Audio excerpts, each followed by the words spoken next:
Olá pessoal, eu sou o Edígio, acadêmico de Física da Unicentro, e hoje eu vou falar sobre a radiação no corpo negro.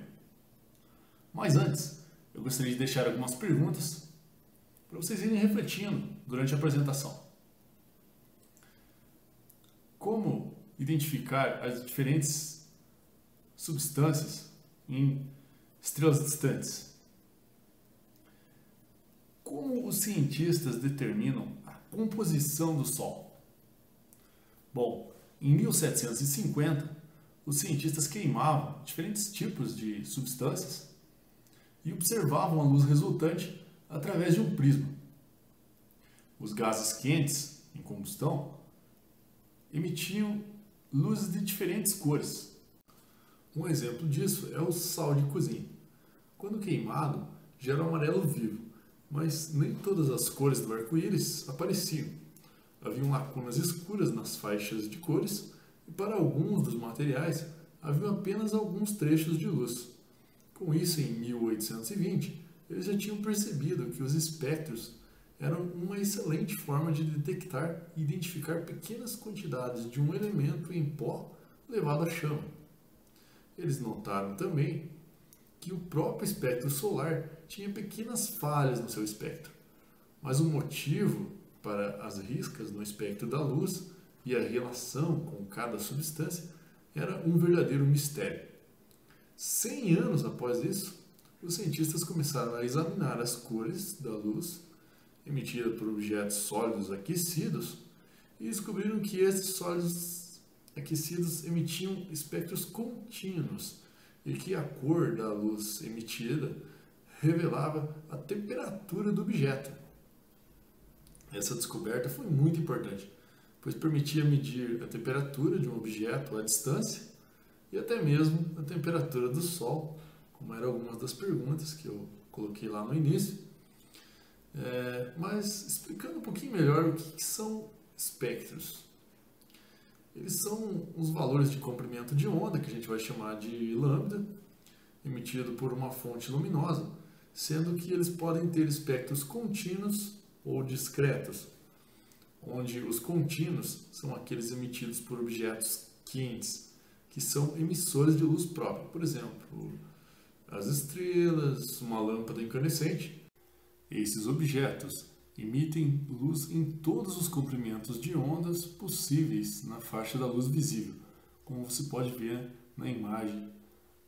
Então, já o espectro discreto são aqueles emitidos por tubos de descarga de gás, e eles contêm apenas alguns comprimentos de onda e formam as linhas que chamamos de linhas espectrais, como você pode ver na imagem.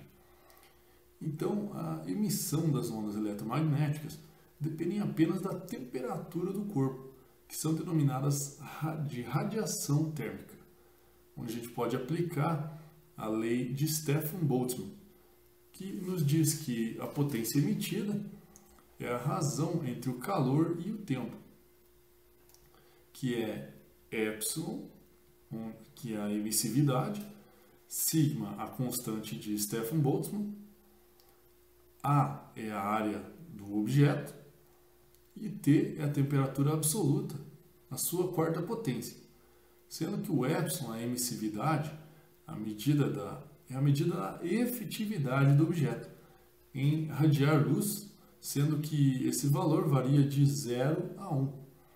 Um objeto que absorva perfeitamente a radiação terá como valor de E igual a 1. Esse objeto será um corpo negro. E a radiação térmica emitida por esse objeto é chamada de radiação de corpo negro. Um exemplo aproximado disso pode ser um pedaço de carvão. E o corpo negro possui algumas características, né? Então, vou citar agora 3 características do espectro do corpo negro. Uma é o espectro emitido depende apenas da temperatura e não do material que é feito. Segunda é que quanto maior a temperatura, maior será a radiação em todo o espectro. Terceira, quanto maior a temperatura, menor será o comprimento de onda de pico do espectro. que pode ser calculada pela lei de Young, que segue aqui na imagem.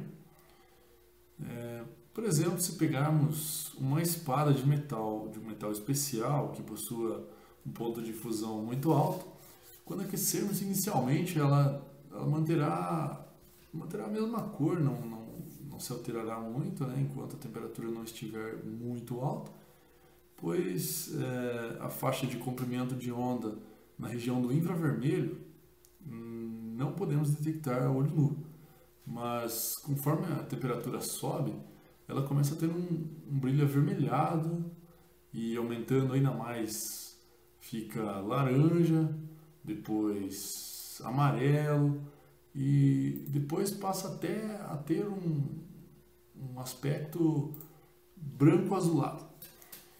Ou seja, a distribuição de energia da luz desloca-se para comprimentos de onda menores à medida que a temperatura sobe.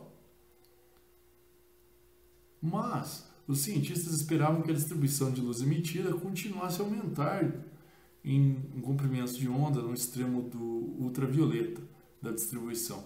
E isso não aconteceu.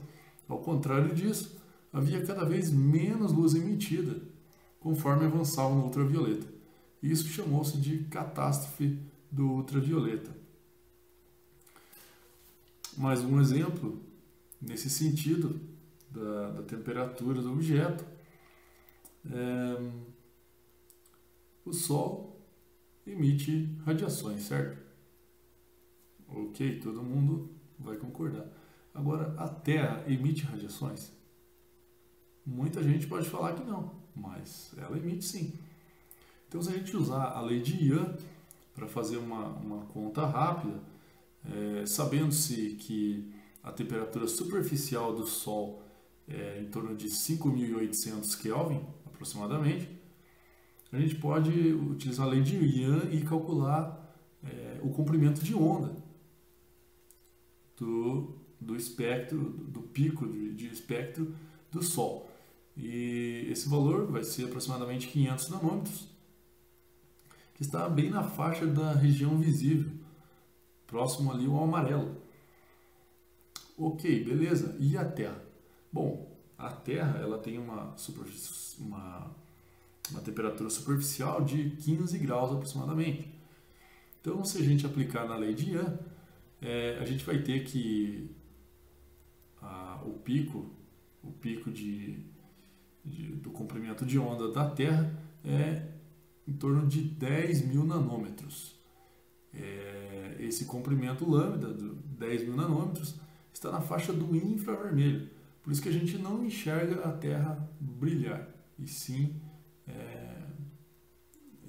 ela não brilha, mas ela emite essa radiação também, assim como o Sol, só que num comprimento de onda diferente. Beleza, pessoal? É isso que eu queria passar para vocês. Valeu, obrigado.